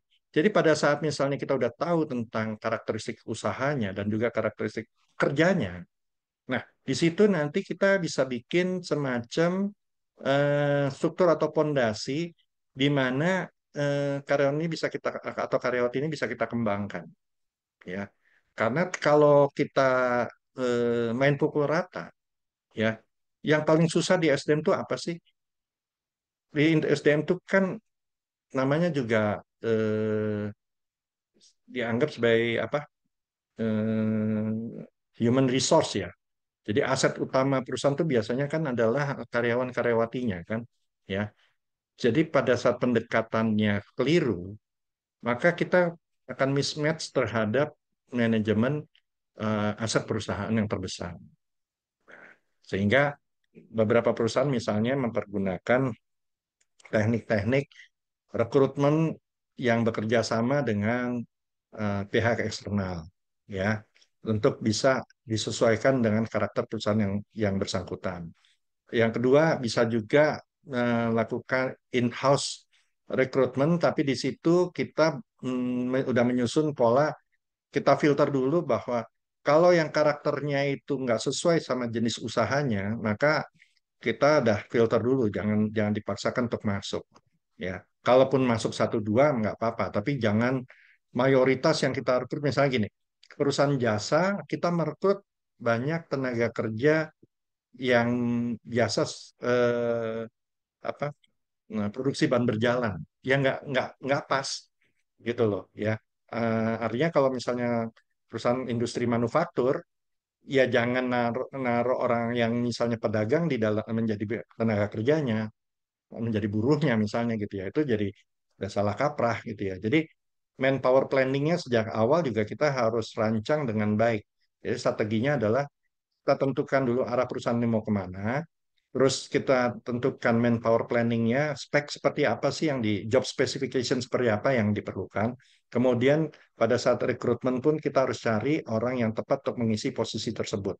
Nanti setelah itu semua masuk di perusahaan, kita lakukan training untuk menyeragamkan persepsi perusahaan, persepsi karyawan atau karyawati terhadap bisnis perusahaan tersebut. Kurang lebih demikian. Ya, terima kasih. Baik. Mungkin Iya, Pak. pertanyaan Makasih, terakhir. Pak. Iya. Terima kasih, Pertanyaan Makasih, Pak. Pak. terakhir, Pak Terima Aswindo. kasih, Pak. Ya, ya, Oke. ya. Dari Siap. saya sendiri sih Pak, untuk menanyakan Oke. pertanyaan terakhir. Saya ingin Mm-mm. bertanya Pak, betul Pak Aswindo. Setiap generasi tentu memiliki cara ataupun tingkat stres dan stres list yang berbeda-beda. Jadi sebagai praktisi yang concern di bidang SDM dari Pak Aswindo, bagaimana cara Bapak untuk menyikapi stres karyawan yang kena beban kerjaan yang tinggi begitu Pak Aswindo? Oke, ya. Nah, eh, menarik pertanyaan Mas Fajri ya. Stres karyawan itu paling besar ya. Stres terbesar dari karyawan itu sebetulnya, saya langsung aja jawab deh. Atasannya, Mas. Ya, atasannya. Belum tentu perusahaannya ya, atasannya yang paling bikin stres terbesar ya. Jadi, seorang atasan itu makanya kenapa dia jadi atasan itu kan karena dianggap dia memiliki kemampuan lebih ya. Dia dianggap mampu memikul tanggung jawab lebih, dan dia harus bisa menjadi contoh atau panutan bagi timnya, gitu kan ya. Nah, kalau seorang atasan itu hanya mau komunikasi satu arah, maka itu akan membuat stres orang-orang di dalam tim tersebut. Ya, itu udah jelas itu. Ya, mau dibungkus teori apapun, rata-rata gitu. Orang gini aja. Kalau kita lihat statistik orang resign ya, ya itu gaji itu nomor 6 loh. Orang resign karena gaji itu nomor 6. Nomor satunya tuh atasan gitu loh. Ya gini, saya tiap hari tuh dimaki-maki, disalah-salahkan, disudutkan, di ini segala macam. Akhirnya dia apa, resign bukan karena gajinya kecil gitu ya. Nah, tapi akan semakin cepat resignnya begitu gajinya kecil, atasannya kayak gitu gitu loh.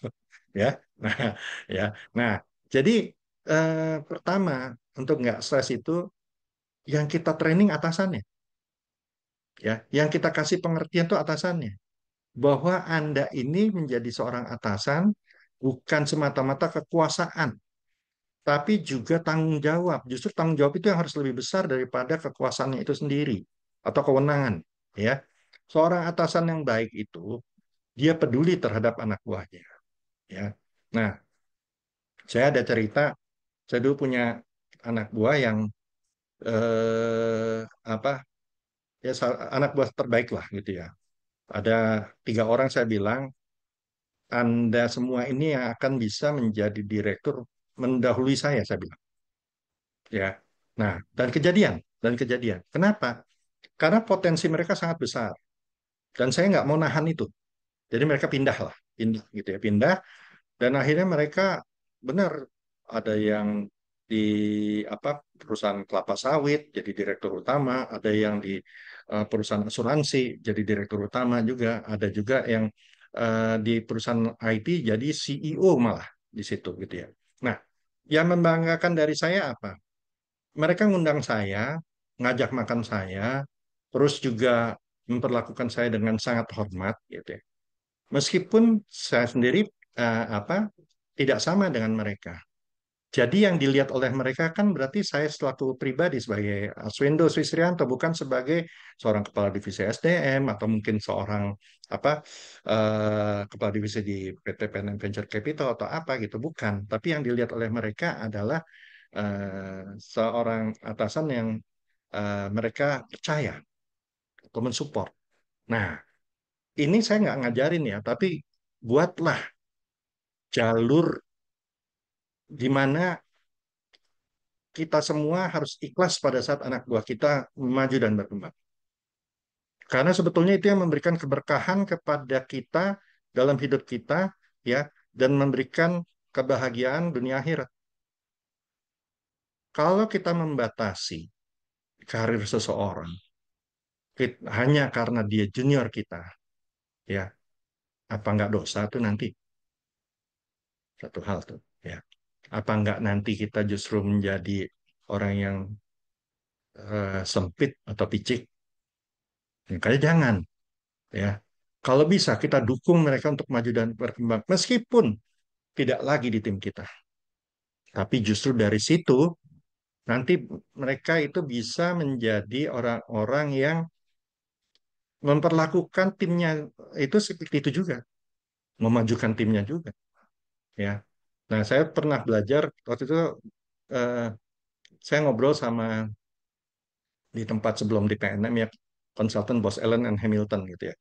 Yang saya kagumi dari mereka tuh begini, mereka itu kalau memberikan training maupun memberikan kesempatan untuk maju dan berkembang itu pasti ngasih yang terbaik. Saya tanya, tapi kan itu turnovernya masih tinggi juga, keluar juga mereka. Di ininya apa top manajemennya bilang mereka udah kita kasih training terbaik aja masih keluar, apalagi enggak, pasti lebih cepat lagi. Nah itu yang saya ambil pengalaman itu yang saya ambil bahwa kita harus berikan yang terbaik. Itu bukan untuk nahan mereka, tapi paling tidak kita sudah berikan yang terbaik, kita nggak bikin kesalahan, gitu loh, ya. Makanya saya sendiri juga gini ya, eh, saya nggak sempurna, masih banyak hal yang harus dibenahi di perusahaan saya terkait sama human resource development ini, gitu ya. Nah, makanya kesadaran ini insya Allah bisa membuat justru perbaikan-perbaikan yang terus-menerus gitu ya. Karena kalau misalnya saya berpikir justru sudah sempurna, sudah baik, sudah maju, sudah ini, maka saya akan terjebak pada pemikiran yang sempit, yang akhirnya saya bukan menjadi bagian yang memajukan perusahaan, tapi justru saya menjadi bagian dari orang yang menghambat kemajuan perusahaan. Jadi itu ya satu contoh nih mungkin tanpa menggurui, tanpa ini sharing saya tuh jadikanlah kita bermanfaat kepada perusahaan kita tanpa kita harus menjadikan diri kita yang paling utama atau apa. Ya ikhlas aja kita lakukan karena pada saat kita ikhlas itu balasan yang diperoleh itu ternyata lebih besar daripada teori textbook manapun gitu loh, ya. Itu yang saya tuh sangat rasakan seperti itu gitu ya. Jadi kalau saya ngelihat bahwa dari tim saya itu sukses dan pancaran kesuksesan itu terlihat di mata mereka, di situ saya terharu, ya. Makanya saya doakan juga nih peserta webinar ini ke depannya menjadi orang yang sukses, maju dan berkembang, sehat walafiat dunia akhirat. Amin ya rabbal alamin. Ya, Baik, amin ya. terima kasih Pak Aswendo Iya, atas jawabannya. Mungkin iya, mengingat adanya siap. keterbatasan waktu Ya, untuk sesi diskusi dan Q&A pada hari ini, pada sesi webinar pagi ini akan kami cukupkan. ya, Sebelumnya kita mengakhiri webinar spesial saya pada pagi hari ini, sangat disayangkan begitu apabila kita tidak mengabadikan momen hari ini. Dimohon boleh. kepada Bapak dan Ibu, Mas dan Mbak, semua untuk on cam demi kelancaran sesi foto bersama kali ini.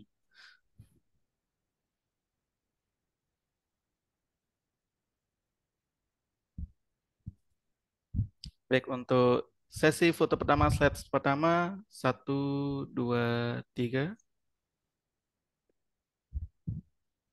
Untuk slide kedua, 1, 2, 3.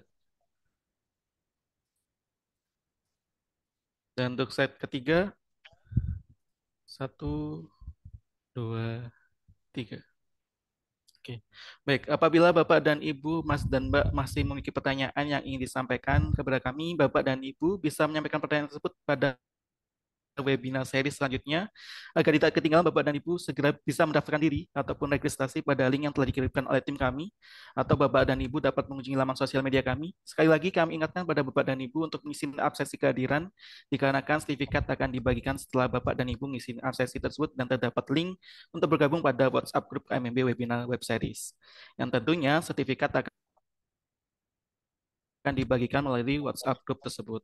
Dan juga terima kasih kepada tim yang bertugas, dan saya ucapkan terima kasih banyak kepada Bapak Aswendo Swisrianto karena telah menyempatkan waktunya dan berkenan untuk menyampaikan materi dan diskusi pada webinar series kali ini.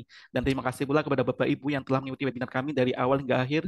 Semoga dari ilmu yang telah disampaikan oleh Bapak Aswendo Swisrianto dan bermanfaat untuk Bapak Ibu sekalian. Saya Muhammad Nur Fajri selaku moderator pada webinar kali ini pamit undur diri dan mohon maaf jika ada kesalahan dalam penyusunan kata, dan sampai jumpa pada webinar series selanjutnya. Wassalamualaikum warahmatullahi wabarakatuh. Akhiri, salam. Terima kasih, sehat semua ya, sukses semua. Terima kasih, Pak. Ya.